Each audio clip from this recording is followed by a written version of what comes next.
Hello friends, అందరికీ నమస్కారం. కేంద్ర ప్రభుత్వం మార్చి 29వ తేదీన పెన్షన్ల సవరణ చట్టాన్ని ఫైనాన్స్ బిల్లులో తీసుకువచ్చింది. దాని పర్యవసానాలు ఏ విధంగా ఉన్నాయో మనం అందరం కూడా తెలుసుకున్నాము.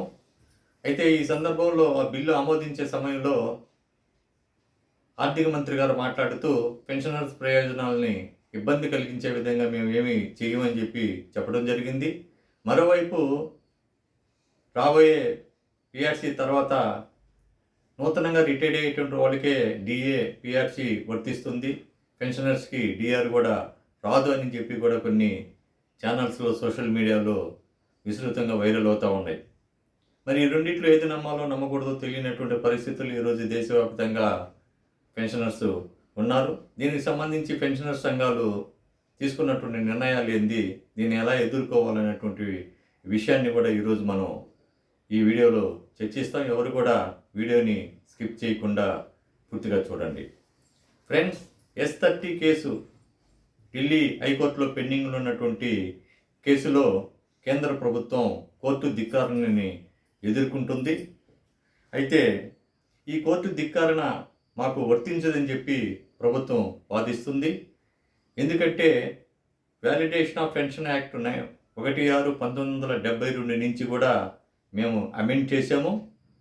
కాబట్టి ఈ ధిక్కారణ కేసు మాకు వర్తించదు అని చెప్పడం జరిగింది. అయితే కోర్టు దీనికి సంబంధించి ఈ కేసుని జూలై 22వ తేదీకి వాయిదా వేశారు.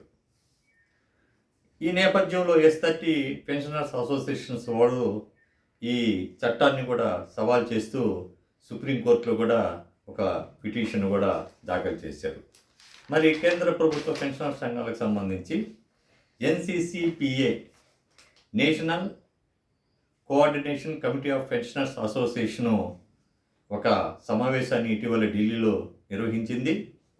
ఈ చట్టాన్ని ఎదుర్కొనే దానిగా మనం 2 విధానాలు అవలంబించాలి. ఒకటి, న్యాయ పోరాటంతో పాటు ప్రభుత్వం మీద ఒత్తిడి తీసుకువచ్చి ఆ ప్రెజర్ తోటి ఈ చట్టాన్ని ఉపసంహరించుకునే విధంగా మనం ప్రెజర్ తీసుకురావాలి. అందుకు మనం ఆందోళన కార్యక్రమాల్ని నిర్వహించాలని కూడా నిర్ణయించారు. మరి దానికి సంబంధించి న్యాయ పోరాటానికి సంబంధించి ఈ కేసుని వాదించేదానికి ప్రసిద్ధులైనటువంటి న్యాయవాదులు ఎంపిక చేయాలని ఆ పరిశీలనలో 2 పేర్లని ఫైనల్గా తీసుకొచ్చారు. ఒకరు కపిల్ సిబాల్ గారు, మరి ఒకరు వికాస్ సింగ్ గారు.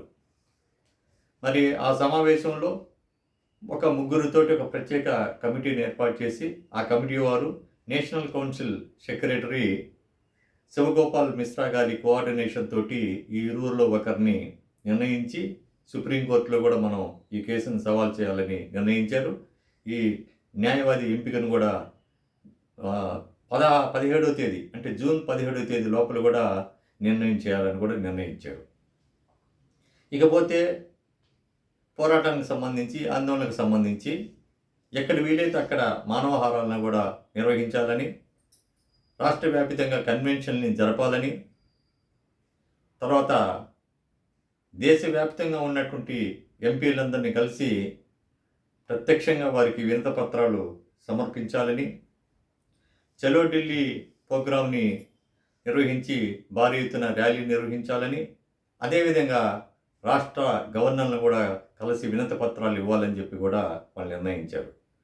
అయితే ఈ న్యాయవాది ఎంపికకు కానీ న్యాయ పోరాటానికి అయ్యే ఖర్చు ఎలా సేకరించాలి, ఎవరెవరు వేసుకోవాలనేటువంటి విషయం, తర్వాత ఈ ఆందోళన కార్యక్రమాల్ని ఏ తేదీల్లో జరపాలా, ఎప్పుడు జరపాలనేటువంటి విషయాన్ని కూడా మిగిలినటువంటి పెన్షనర్ సంఘాలతో కూడా కలిసి తదుపరి సమావేశంలో నిర్ణయిస్తామని కూడా చెప్పడం జరిగింది.